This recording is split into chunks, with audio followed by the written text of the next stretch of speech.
성공하는 데도 이유가 있지만 무너지고 실패하는 데도 이유가 있죠. 개인적으로도 그렇고 사업도 그렇고 나라의 일도 그렇고 교회도 마찬가지입니다. 이유가 없는 것은 없죠. 이유가 없는 실패 없고 성공이 없어요. 오늘은 그런 이야기를 좀 하려고 합니다. 특별히 이 구약에 나타 있는 구약의 여러 왕들을 좀 생각을 하면서 당분간 좀 설교하려고 그러는데, 수요일마다는 사울왕, 다윗왕 인물을 중심으로 설교하고 있고, 지난주에 솔로몬 이야기를 했어요. 솔로몬 왕에 대해서. 오늘은 솔로몬의 아들이죠, 르호보암이라는 왕의 이야기를 좀 하면서, 안타깝게도 좀 부정적인 이야기가 많은데 그러나 우리가 귀한 교훈을 얻을 수 있기를 바랍니다. 솔로몬이 이제 죽게 되니까 그의 아들 르호보암이 이제 이스라엘 왕이 되는 거죠. 왕정 시대가 그렇지 않습니까? 왕은 세습이 되잖아요, 그죠? 그렇게 되니까 이스라엘의 백성들이 대표를 뽑아서 몇 사람을 르호보암 왕에게 보내어 가지고 부탁을 하게 합니다. 이렇게 부탁을 합니다. 오늘 본문 12장 4절이죠. 왕의 아버지가, 그러니까 왕의 아버지는 솔로몬을 말합니다. 솔로몬이 우리의 멍에를 무겁게 하였으나 왕은, 그러니까 르호보암 왕은 이제 왕의 아버지가 우리에게 시킨 고역과 매운 멍에를 가볍게 하소서. 그리 하시면 우리가 왕을 섬기겠습니다. 이렇게 부탁을 하죠. 백성 대표들이 이제 왕에게 가가지고 이렇게 부탁을 합니다. 저는 이 말씀을 늘 읽을 때마다 참 이 부탁 내용을 보니까 너무 마음이 아파요. 백성들이 얼마나 힘들었으면, 얼마나 솔로몬 왕한테 어려움을 당했으면 그의 아들이 왕이 되자마자 찾아가 가지고 이런 부탁을 할까 했을까 하는 거죠. 여러분, 솔로몬은 지난주에 말씀을 드린 것처럼 대단한 지혜가 있었고 신앙도 좋았고 또 나름 굉장히 부귀영화도 가졌던 그런 왕이었죠. 그러니까 모든 것이 넉넉하고 형통한 부유한 삶을 사신 거예요. 성경에 보면요, 열왕기상 10장 23절에 뭐라 그러냐면 솔로몬 왕의 재산과 지혜가 세상의 그 어느 왕보다 큰지라. 그러니까 지중해, 당시 세계라 그러면 지중해를 말하는 건데, 지중해 연안에 크고 작은 많은 나라들이 있는데 이스라엘의 왕이 솔로몬 때, 솔로몬이 왕으로 정치를 할 때 이스라엘이 어느 나라보다 부강했어요. 굉장히 큰 부자였고요, 잘 살았고 외교도 잘하고 주변의 많은 나라들이 솔로몬을 찾아올 정도로 이렇게 대단한 권력을 가진 왕이었죠. 우리 예수님도 솔로몬의 그런 부귀영화 영광을 비교할 정도로 훌륭했어요. 대단했어요. 물론 이제 그 솔로몬의 영광이 아무리 커도 꽃 하나보다는 못하다라고 하는 것을 비교하기 위해서 말씀한 건 아니지만 솔로몬의 모든 영광이 대단했다. 자, 그러나 이제 물론 꽃 하나마다 못하다 이런지 그로 말씀한 겁니다만은, 아무튼 예수님도 솔로몬을 언급하고 비교할 정도로 대단한 권력의 사람이었다, 그런 뜻인 것입니다. 그런데 이스라엘 백성이 그런 솔로몬에게 얼마나 고통을 당하고 어려움을 당했으면 그가 죽자마자 르호보암이 왕이 됐는데 찾아와 가지고 좀 가볍게 해달라, 세금도 적게 내게 해달라 주고 좀 부역도 좀 많이 시키지 말고 자유롭게 우리가 경제활동하게 좀 해주라, 그런 부탁을 했겠습니까? 여러분도 아시다시피 솔로몬은 처음에는 나라를 잘 다스렸어요. 굉장히 겸손했고 하나님께 일천번제를 드릴 정도로 훌륭한 신앙인이었고요.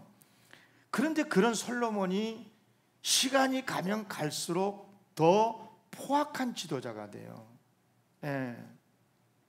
뭐 이유가 많이 있어요. 많이 있는데 성경은 여기에 대해서 분명하게 언급을 해요. 뭐라고 그러냐면 솔로몬의 나이가 많아지잖아요. 많을 때에 그의 여인들이 그의 마음을 돌려서 다른 신들을 따르게 하였으므로 왕의 마음이 그의 아버지 다윗 마음과 같지 아니하여 그의 하나님 여호와 앞에 온전하지 못하였다.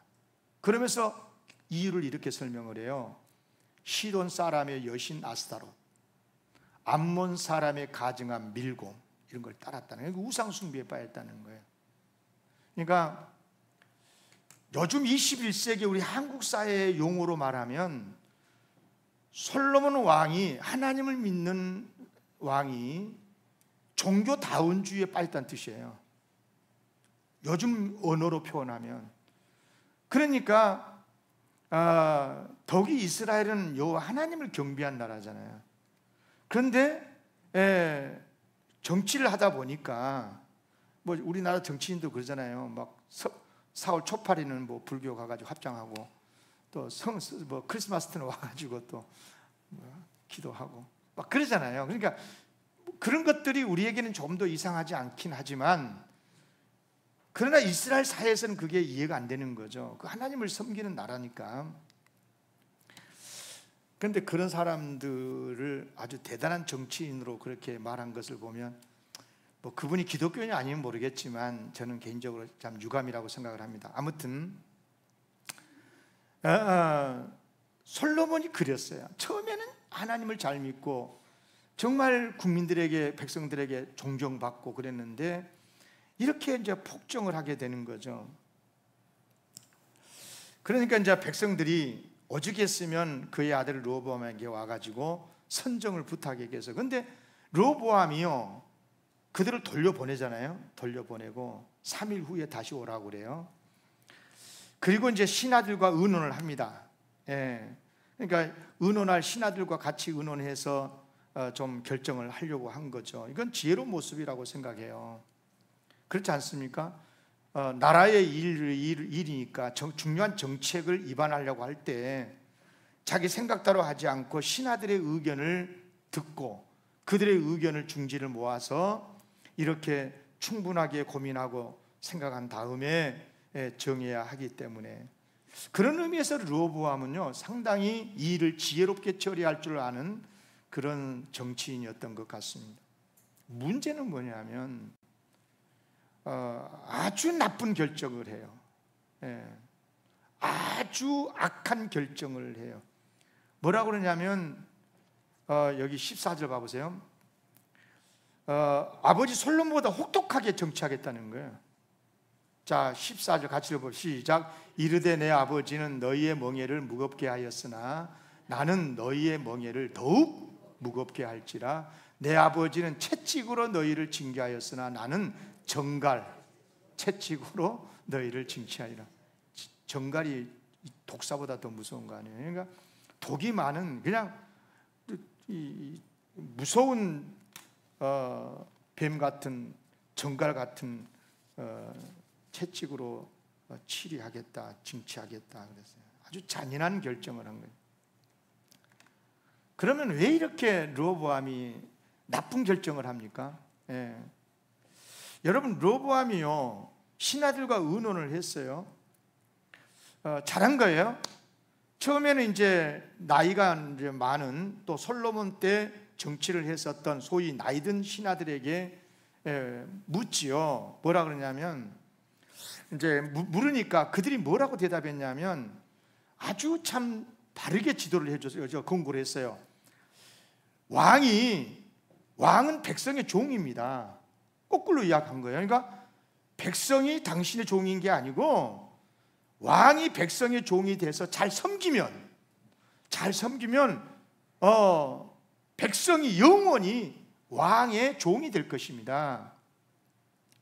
그렇게 여기 7절에 그러잖아요. 7절에 만일 왕이 오늘 이 백성을 섬기는 자가 되어서, 백성을 섬기는 자가 되어서 그들을 섬기고, 백성을 섬기고 좋은 말로 대답하면 그들이 영원히 왕의 신하가 될 겁니다. 종이 될 겁니다. 거꾸로. 이렇게 아주 지혜로운 의견을 제시를 했습니다. 근데 그게 이제 마음에 안 들었나 봐요, 르호보암이. 그래서 이제 자기와 같은 세대, 젊은 세대 신하들에게 묻지요. 그러니까 그들이 뭐라고 대답했냐면 10절, 11절에 함께 자라난 소년들이 함께 왕에게 아뢰어 이르되 이 백성들이 왕께 아뢰기를 왕의 부친이 우리 멍에를 무겁게 하였으나 왕은 우리를 위해서 가볍게 하라 하였은즉 왕은 대답하기를 이렇게 말해 주십시오. 내 새끼 손가락이 내 아버지 허리보다 굵고 내 아버지께서 너희에게 무거운 멍에를 매게 하였으나 이제 나는 너희의 멍에를 더욱 무겁게 할지라. 내 아버지는 채찍으로 너희를 징계하였으나 나는 정갈 채찍으로 너희를 징계하겠다. 지금 뭐예요? 아까 14절 우리 읽었죠. 앞에서 여러분 14절에서 뭐라고 그랬었어요? 신하들 르호보암 왕이 백성들에게. 그러니까 자기와 똑같은 나이 세대의 젊은 신하들의 의견을 따라서 나는 더 무겁게, 더 힘들게 너희들을 치리하겠다. 그렇게 이야기를 해요.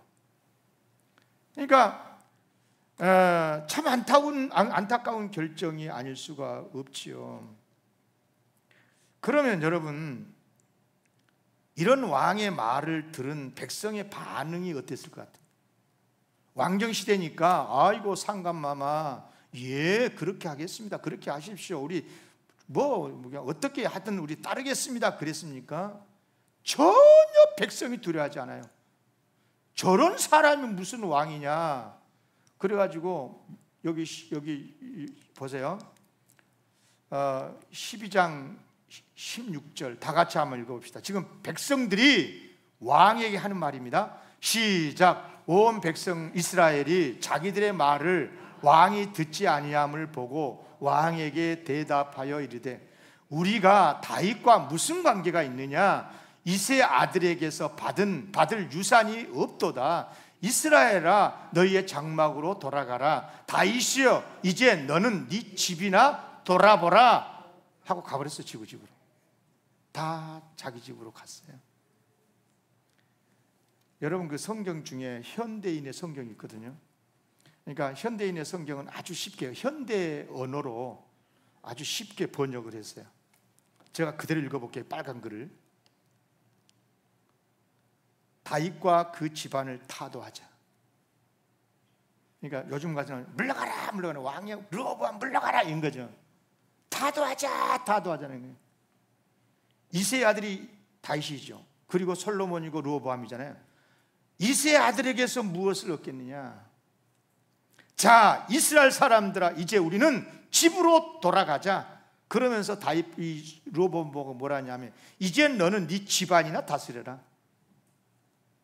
그리고 돌아가가지고 뭐 한 줄 아세요? 백성들이 그때 백성의 대표자가 여로보암이었어요.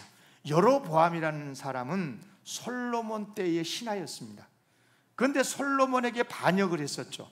그리고 솔로몬에게 쫓겨가지고 이집트로, 애굽으로 요즘 같으면 망명을 가 있었던 거예요. 그런데 솔로몬이 죽었어요. 소식을 들었어요. 그래도 빨리 못 돌아왔어요. 왜냐하면 그 아들 왕이 또 왕이 될 거니까, 르호보암이. 그런데 사람들이 여로보암을 데리고 와요. 사람 보내가지고. 그래가지고 여로보암을 왕으로 세워가지고 르호보암의 지파가 유다 지파 아니겠어요? 다윗, 솔로몬, 르호보암. 다윗의 지파하고 그 형제 가까운 베냐민 지파 말고 10개 지파가 뚫뚫 뭉쳐갖고 나라를 세워버려요. 여로보암을 왕으로 세워가지고. 정말 비극 아닙니까? 나라가 두 동강이 났어요. 북이스라엘 나라, 남유다 나라. 예. 그러니까 화가 났어요. 이제 르호보암이 화가 나. 이런 놈들이 다 있어. 그래가지고 군사를 일으켜가지고 북이스라엘과 전쟁을 하려고 하죠. 열왕기상 12장 21절에 보면 르호보암이 예루살렘에 이르러 유다 온 족속과 베냐민 지파, 유다 지파, 베냐민 지파 두 지파에서 군사를 모아요. 그 군사가 18만 명. 18명을 이끌고 이스라엘 족사 10개 지파와 싸워서 나라를 회복해야 되겠다. 그렇게 했어요. 다행히 하나님께서 스마야 선지자를 보내가지고 이건 안 된다. 이건 큰 같은 동족끼리 피 흘리는 전쟁이 안 된다 해가지고 막으심으로 다행히 전쟁은 일어나지 않았지만, 아무튼 이로 인해서 결국은 뭐예요? 이스라엘 나라가 두 나라로 분단이 되어서 수백 년 동안, 여러분, 통일이 안 이루어졌어요. 북이스라엘은 아수리아에게 망했고 남유다는 바벨론에게 망하고 계속해서 헬라에게 망하고 그리고 또 로마에게 망하고 계속 망하고 같은 민족끼리 그런 은수가 없고. 여러분, 르호보암이 전혀 지혜가 없는 어리석은 왕은 아니었어요. 중요한 일을 하려고 할 때 생각할 시간을 갖고 신하들과 의논을 하고 또 선지자의 말을 듣고는 전쟁을 포기하고, 이런 것들을 보면 이 르호보암이 제법 그래도 지혜로운 왕이었던 것 같아요. 그렇지만 백성들의 그 소원을 들어주지 않는 잘못된 정책 결정을 함으로 해가지고 백성들에게 말할 수 없는 그런 상처를 주고 나라를 분열시키고 많은 이런 비극적인 장본인이 바로 솔로몬의 아들 르호보암이라는 왕이었어요. 자, 그러면 왜 그랬을까? 왜 르호보암이 이런 잘못된 결정을 해서 나라를 완전히 망가뜨렸을까? 여러분, 여러 가지 이유가 있어요. 근데 이제 우리는 성경적으로 성경에서 말씀한 대로 세 가지 원인을 찾아보려고 그래요. 첫째, 따라합시다. 하나님의 마음을 몰랐다. 기본적으로 하나님의 백성들은 하나님의 마음을 알아야 하잖아요. 여러분은 하나님은 어떤 하나님으로 알고 믿고 있어요? 여러분, 하나님은요, 기본적으로 당신의 백성들은 누구나 막론하고 다 사랑하시고요, 다 공평하게 다 잘 되기를 바라셔요. 여러분, 이스라엘이 가나안 땅에 들어가서 가나안 땅을 정복한 다음에 땅을 분배해 주잖아요, 국민들에게. 그럴 때 어떻게 했어요? 아주 공평하게 지파별로 잘 분배해 주었어요. 그리고 희년 제도까지 만들어줘 가지고 어려운 형편 때문에 어쩔 수 없이 부득불 땅을 팔아 먹을 수밖에 없었던 사람도 50년이 희년이 지나고 나면 다시 되찾을 수 있도록 해줬어요. 본래 주인에게로 땅을 돌려줘라. 무슨 말이냐면 하나님은 당신의 백성들이 공평하게 잘 사는 걸 원하신다고. 그런데 그런 하나님께서 이 르호보암이 백성을 더 혹독하게 징치하고 멍에를 더 무겁게 하겠다고 했으니 하나님 좋아하시겠습니까? 그런 왕을 좋아하시겠냐고요? 절대 좋아하실 리가 없죠.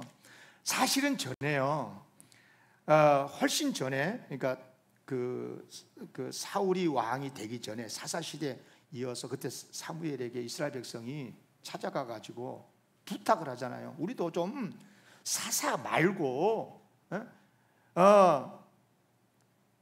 우리도 다른 나라들처럼 아주 권세 있고 능력 있는 그런 나라들처럼 왕을 좀 세워주시오. 그런데 하나님이 굉장히 그걸 안 좋아하셨거든요. 왜냐하면 그때 그런 경고를 했어요. 왕이 딱 세워지게 되면 그때부터 아무리 선정을 하는 왕이라도 백성을 억압할 위험이 있다. 여기 사무엘상 8장이 잘 나오거든요.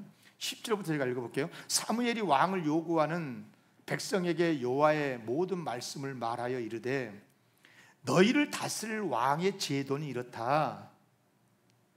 그가 너희 아들들을 데려다가 그의 병거와 말을 어게하게 하리니 군대 만든다 그 말이에요. 그렇게 해서 너희들의 아들들이 그 병거 앞에서 달릴 것이고 전쟁을 하게 될 거고, 14절에 보면 그가 또 너희의 밭, 포도원, 감난원에서 제일 좋은 것들, 상품들 다 가져다가 궁궐의 신하들의 음식이 되게 할 거고, 17절 너희의 양떼 10분의 1을 거두어 가서 너희가 그의 종이 될 거다. 왕이 세워지는 순간 백성은 종이 된다. 왕의 종이, 왕의 명령이 무조건 따라야 된다. 그러면 그때 돼서 후회해가지고 너희가 택한 왕으로 말미암아 하나님 도와주세요 아무리 기도해도 그날에는 하나님께서 너희에게 응답하지 않을 거다. 그래서요 여러분, 그렇게 지혜롭고 하나님을 잘 믿었던, 선정을 처음에 좀 했던 솔로몬조차도 나중에는 백성을 그렇게 억압을 한 거예요. 왕의 제도가 그렇다는 거예요.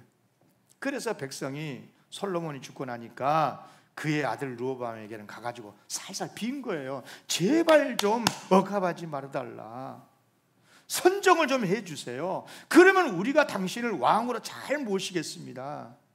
그렇다면 르호보암은 백성의 요구대로 했어야 돼요. 그게 하나님이 원하시는 일이고, 그런데 르호보암은 단호하게 거절했어요. 이건 하나님의 마음을 오해한 거죠. 잘못되게 생각한 거예요. 여기서 여러분이 중요한 사실 한 가지 알아야 되는데 뭐냐면, 르호보암이 왜 이런 잘못된 결정을 했을까 할 때, 제가 설교 준비하면서 여러 주석도 보고 다른 목사님들 설교도 어떻게 해본가, 이 본문을 갖고 어떻게 했나 들어보니까요, 해석을 이렇게 하더라고요. 오늘 본문 말씀을 읽어봐도 그런 뉘앙스가 있긴 해요. 뭐냐면 늙은 신하들의 말보다도 젊은 신하들의 말을 들었기 때문이었다. 또 어른들의 말은 듣지 않고 젊은이들의 말을 따랐다. 경험이 많은 사람들의 말보다 경험 없는 젊은 사람들의 말을 들었다.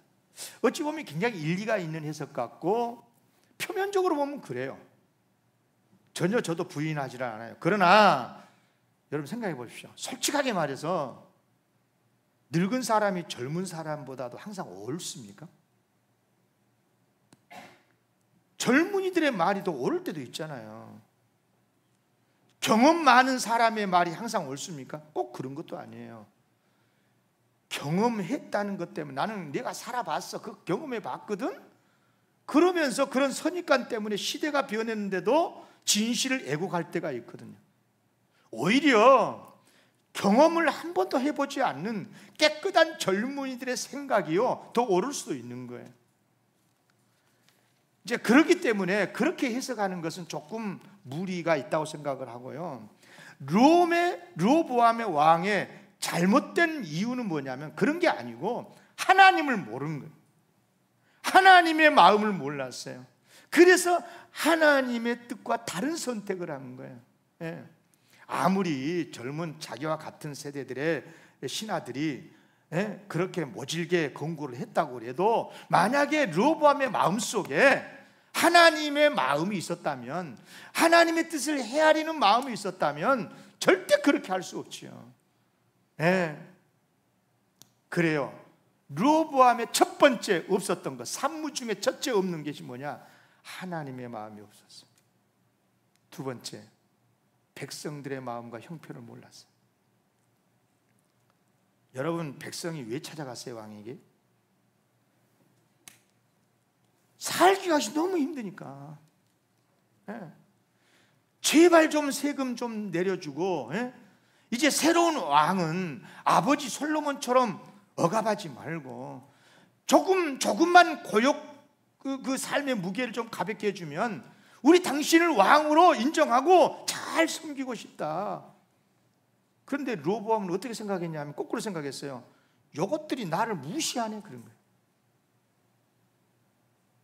아니 우리 아버지 솔로몬 왕 때는 꼼짝도 못한 것들이, 내가 이제 막 왕이 됐다고, 내가 젊다고 이런 요구를 해? 단호히 거절한 거죠. 이건 뭐 처음부터 싹을 잘라버려야 돼요. 저는 우리나라의 정부가 어느 정부를 막론하고 가장 잘못한 것이 한 가지 있었어요. 출발할 때 개혁이라고 하는 빌미로 적폐청산이니 어떤 정권을 잡아도 다 그랬어요. 힘 있을 때 나라를 바르게 세운다. 제가 봤을 때는 그렇게 보이지 않아요. 지나놓고 보니까, 결과적으로 보니까 자기 중심으로 모든 정권의 힘을 모으기 위한 하나의 빌미일 뿐이라는 것을 알게 됐어요. 아마 그런가 봐요. 정권을 막 잡으면 그런 것 같아요. 르호보암도 그렇게 생각을 한 거예요. 아니 저것들이 솔로몬 우리 아버지 때는 꼼짝도 못한 것들이, 뭐 내가 지금 막 왕이 돼갖고 좀 힘있게 좀 잘 해보고 싶은데 와가지고 이따위 요구나 하고, 그러니까 기분 나빴다 이 말입니다. 여러분, 사람에게는요 그런 경향이 있는 것 같아요. 이 잘해주잖아요. 우리가 뭐 잘해주면, 선정을 해주면 고맙게 생각을 하고 자기도 잘해줘야 되는 거 아니에요? 나한테? 그런데 사람이 그러지 않는 사람이 있는 것 같아요. 잘해주면 더 잘해주라고 그러고 더 요구하고. 여러분, 이게 성경에 있는 말이야 내 말이 아니고요. 잠언서 29장 21절에 보면 종을 어렸을 때부터 곱게 양육하면 그가 나중에는 자식인 채 하리라. 종을 이렇게 곱게 잘 도와주고 나니까 쥐가 아들 딸 행세하려한다 그 말이에요. 그런데 이 잠언이 누구 말인 줄 아세요? 솔로몬의 잠언이에요. 르호보암이 누구예요? 솔로몬의 아들 아닙니까?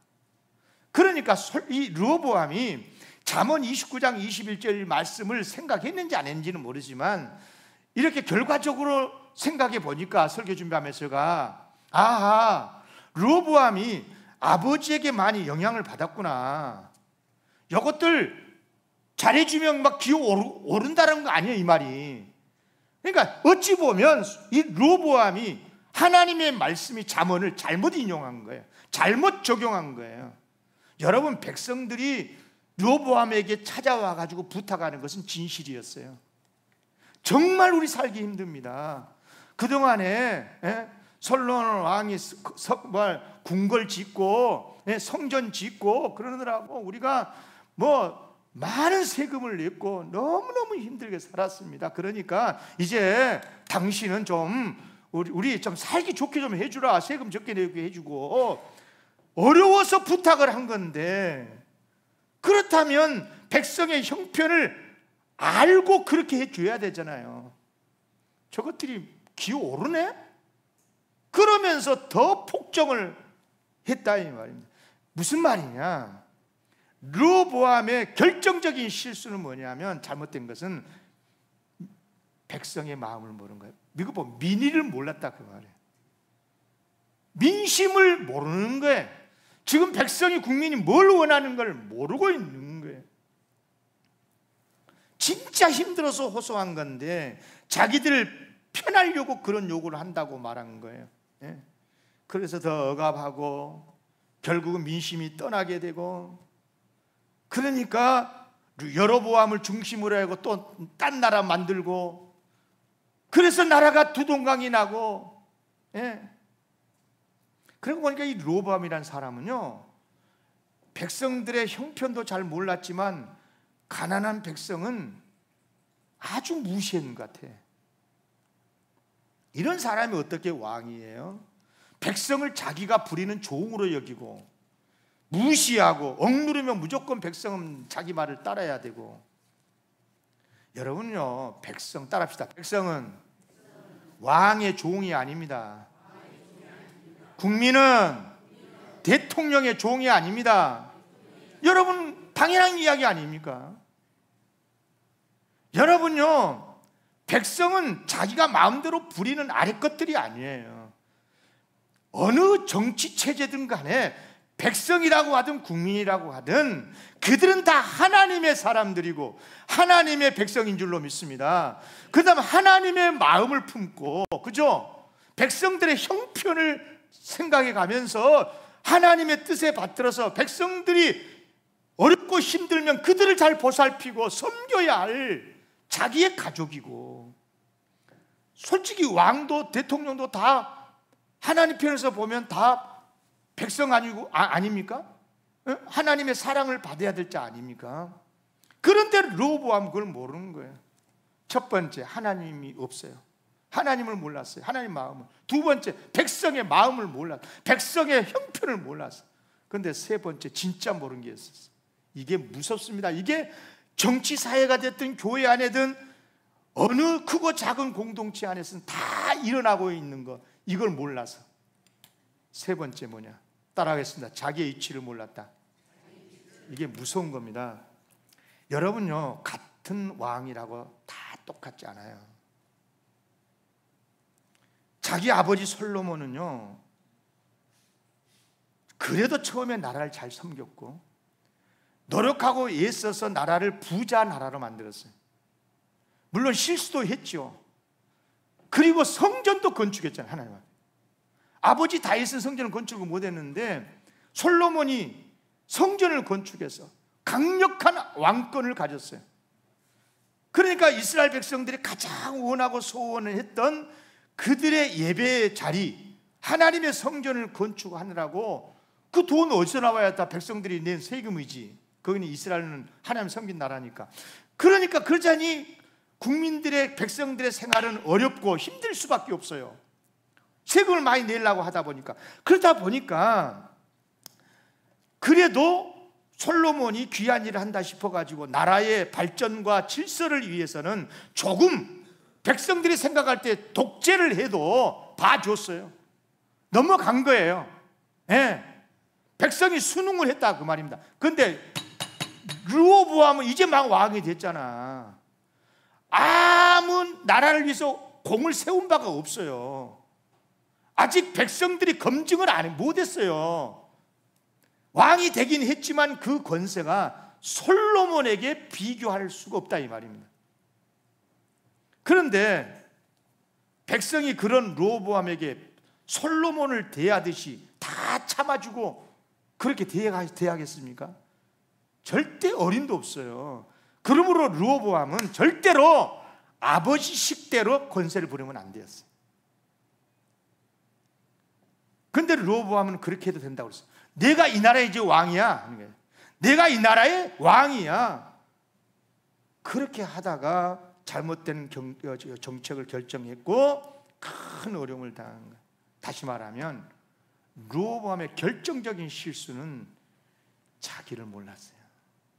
자기의 위치를 몰랐어요. 자기의 한계를 몰랐어요. 우리도 그런 실수를 종종 하는 것 같더라고요. 전에 다른 사람이 했다고 다 나도 할 수 있다고 생각을 해요. 전임자가 했다고 나도 전임자의 지위를 가지게 되면 나도 그렇게 해도 된다고 생각을 해요. 앞에 장로님이나 목사님이 그렇게 했으니까 나가 이 교회 담임 목사가 되고 이 교회 장로가 됐으니까 앞에 목사님 하듯이, 장로님 하듯이 할 수 있다고 생각을 해요.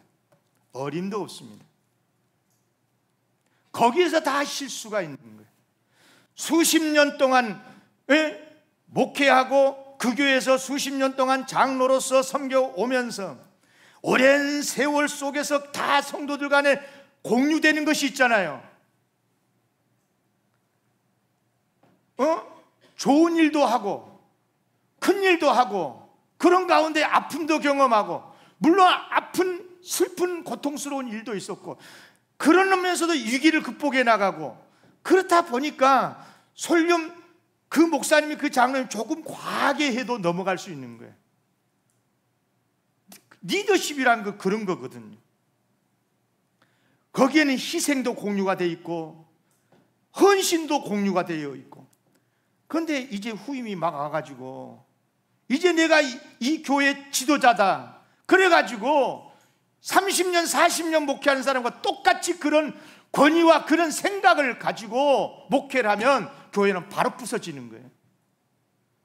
성도들이 그렇게 인정 안 하니까요. 그게 공유가 안 됐으니까 그런 거예요. 지도자도 똑같아요. 정치 지도자도. 매우 중요한 이야기예요. 매우 중요한. 여러분 여기 신혼 없나? 일부에 봤더니 있더만. 이제 막 결혼해가지고 유비냐니? 막 결혼을 막 했어. 그러면 이제 이 남자는 내 남자야. 그러면 시어머니가 뭐라는 줄 아세요? 이놈아 내 아들이야. 여러분요 그렇지 않겠어요? 똑같은 거예요.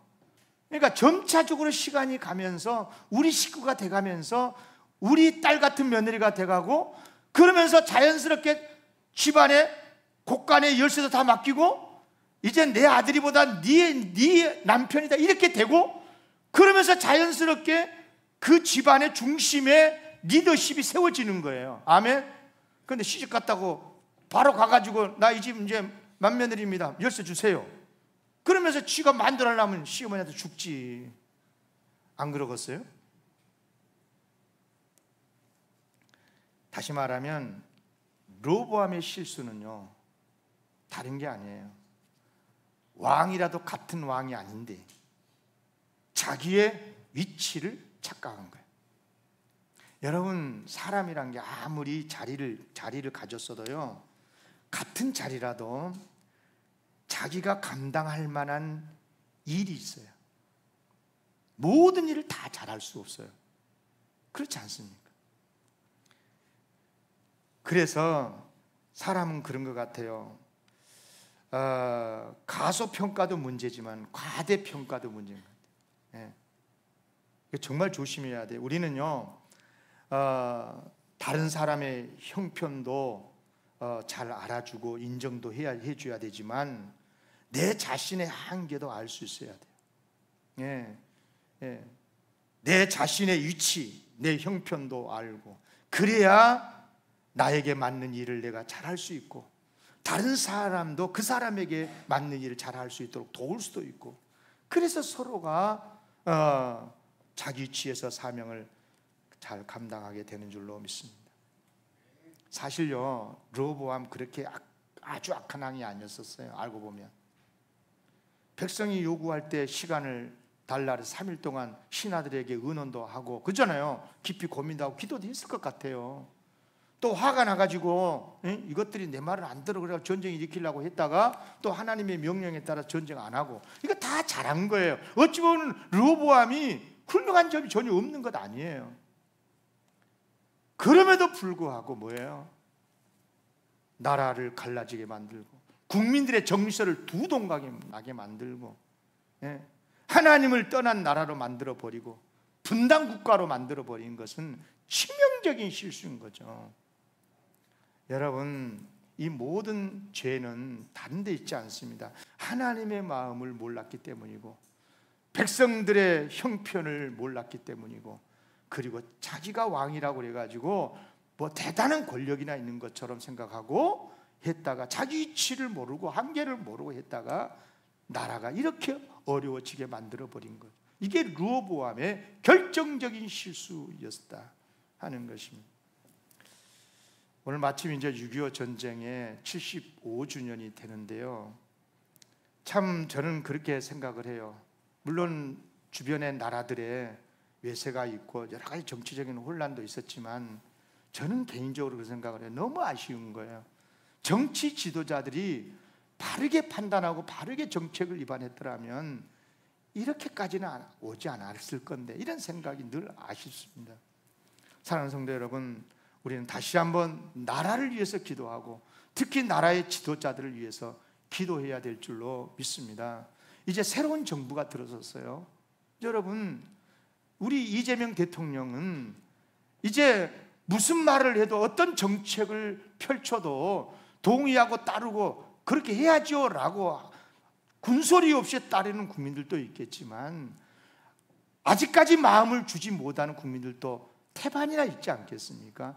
그렇다면 국민들의 마음을 하나로 묶고 그렇게 해서 선정을 했을 때 민심을 얻게 되고, 그래서 훌륭한 지도자가 되고 이런 축복된 우리나라가 될 수 있도록 여러분 기도 많이 해야 될 줄로 믿습니다. 이런 은혜가 있기를 주의 이름으로 축복합니다. 기도하겠습니다.